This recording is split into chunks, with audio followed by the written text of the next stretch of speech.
treasure hunting weekend. Kami ay magkasama ng aking anak, the Surigao-san Jr. At akin siya pinasyal sa mga lugar kung saan napunta ako doon noong nakaraang taon. At itry ko sa kanya na ipa-experience ang mga ganitong lugar para hindi siya manibago kung sakaling siya na yung mag-treasure hunt sa ilang taon galing ngayon ay hindi siya matatakot sa mga ganitong klaseng lugar. Okay, kaya dinala ko siya sa mga matataas na lugar, sa mga lugar na mayroong malalaking bato. Ito nga pala yung binablog ko noon kasama ang Surigao-san Jr. na tinatawag ko na super structure. Ito yung bato na binuldos na napakalaki pala. Ito yung itsura niyan nang hindi pa nagalaw. Meron pa siyang mga kahoy at vegetation na nakakapit.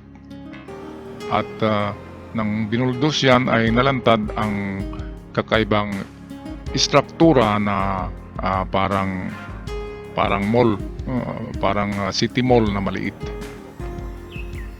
Okay, at ito ang sumunod na binisita namin. Kung nakita nyo, nako, napakagandang lugar talaga, oh. Very pristine ang river, parang mirror, nag-reflect siya ng magagandang mountain view. Ayan si Surigao-san Jr. Pinapunta ko doon sa malayo para makita niya yung kung ano man ang nasa nature. Magandang lugar. Sa lugar na ito, kapag ganyang itsura, meron talagang ibinaon dyan. Kapag mga landmarks, mga kakaibang hugis na bundok, tapos merong river or creek, yan ang mga lugar ang pinaglalagyan, lalo na pag may merong tulay. Ayan, tatlong marker na yan, tulay, river at mga bato. Ito naman yung vlog ko noon, dinala ko rin siya dito. Ito yung lugar na merong maliit na waterfalls. Okay, napakagandang beach din ang narito. At itong bato dito ay parang merong nakalagay dyan. Merong akong na-detect dyan noon gamit ang aking dowsing. Pero hindi natin pwedeng galawin yan kasi maraming tao na nakatira malapit dyan. Ito yung maliit na waterfalls. Na-vlog ko rin ito noon. Ngayon nandyan na si Surigao-san Jr. Ilan sa aking mga footsteps ay napuntahan niya na rin. Ayun na, mahulog na ka. Okay, at ayan. Gusto niyang pumunta dyan sa binabagsakan ng tubig, kaya lang nilulumot yan. Madulas, kaya wag mo na dyan. Punta tayo sa ibang lugar pa. Marami kaming puntahan ngayon. Merong isa pang lugar na napakaganda. Mamaya ay puntahan natin yun, which is yung pinakamataas na bundok dito sa aming lugar ang aming puntahan. Susunod na yan dito. Meantime, ayan, no? Dito ko nakita sa unahan yan yung bungo, bato na hugis bungo doon sa pinakaunahan, pero wala nang time para pupunta kami doon, kaya dito lang muna siya. Ayan, importante napuntahan niya yung ibang lugar na napuntahan ko para paglaki niya meron siyang kwento. Okay. So next stop, saan nga ba tayo pupunta ngayon ay meron tayong napakagandang puntahan. Ito na yan, dito. O yan, ang saya-saya niya, oh. Ito yung pinakamataas na bundok, tinatawag na 90 dito sa aming lugar. Tinatawag ito sa Google Map na Mount Diwata. Sa baba niyan ay mga mina ng Korean at Japanese. At meron ding Chinese firm na nagmimina diyan. Kaya minsan mga kalbo ang mga bundok diyan. Pero itong portion dito ay hindi pa ito minimina kasi ito ay sa tabi ng daan. Dito makikita natin napakataas talaga ng bundok na ito. Naghanap kami ng malagyan ng tent Kasi gusto niya talagang mag-tent. Ganyan naman talaga ang mga kabataan. Mahilig ng outdoors. Ayan, so pangalawang gamit niya ito sa tent. Gusto niyang gagabihin kami dito pero hindi pwede kasi ang daan dito ay medyo zigzag parang Baguio City kaya delikado pag gabi na. Kaya siguro mga 5:30 ganyan, 5 o'clock ay uwi na kami. So dito asimbol muna. Simbol tayo ng tent. Dito hindi mo mahalata na mataas na talaga ito. Ang altitude ng mga bundok na ito ay nasa 2,000 meters ang taas ng mga ito. Kaya yung mga heavy equipment ng mina doon sa baba ay parang mga puspuro na lang ang laki kung tingnan nyo. Hindi na halos makikita sa camera mamaya. Mamaya tatamaan yun ng ating camera.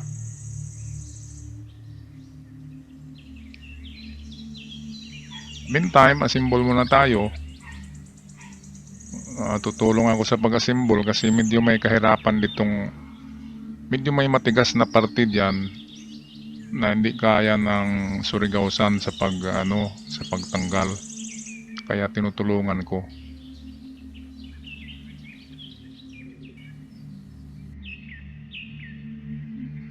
Siguro mga 5 years from now hindi na ako ganyan na ganito na makakapunta pa ng mga ganyan. Kasi alam naman natin na pag may edad na tayo ay medyo marami na tayong maramdaman sa katawan. Ngayon pwedeng-pwede pa.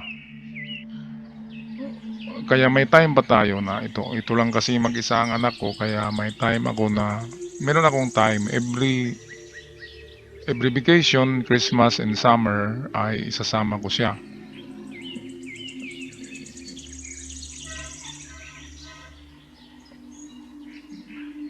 Okay, ayan. So, ganda. Ako noong maliit pa ay wala akong ganyan. Kaya gusto ko kung ano ang wala ako noon, sana mayroon ang junior kasi atin yan offspring yan. Okay, ngayon ay punta kami doon sa Bangin, sa Pampang. Oo, ito yung hilig niya, yung mga adventure daw. Kaya, sige. Tingnan natin dyan siya bababa kung hindi siya matatakot. Yan. Bangin yan.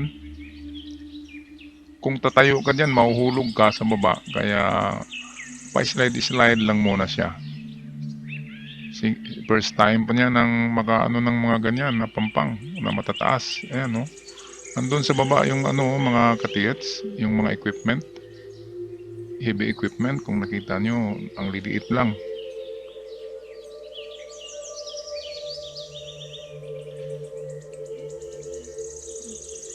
Ayan, tatakot siya. Ayun, yung heavy equipment, oh.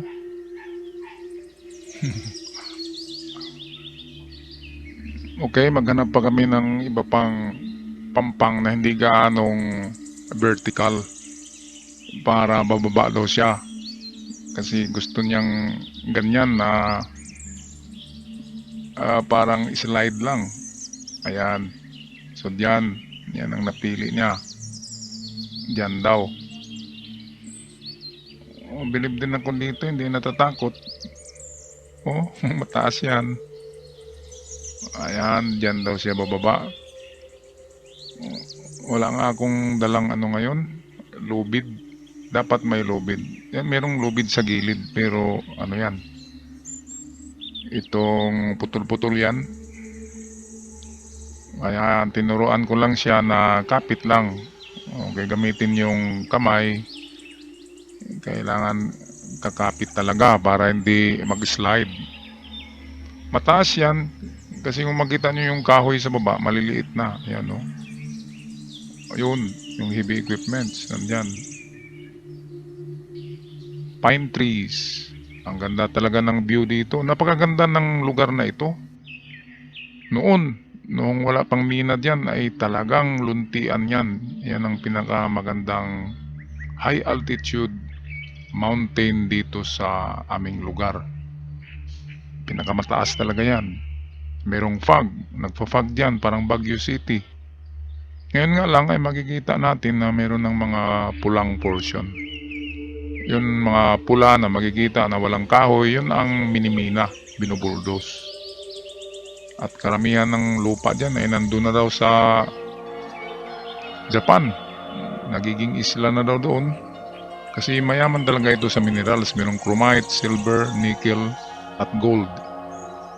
Ayan, so tapos na ang baptismal ni Surigao-san sa matataas na mga lugar. Kaya mabalik na kami doon sa tent niya. Meron kaming dalang baon doon. Kakain muna kami and then picture muna siya para meron siyang remembrance. Ganda ng ganitong buhay mga ka-TX. Kung meron lang tayong maraming pera, ay sana ganito palagi. Outdoors lang. Camping at pahinga tapos kain. Okay, so ito lang ang ating video sa ngayon mga ka-TX para sa ating mga anak ito. Okay, magpaalam na. God bless you all at ingat kayong lahat.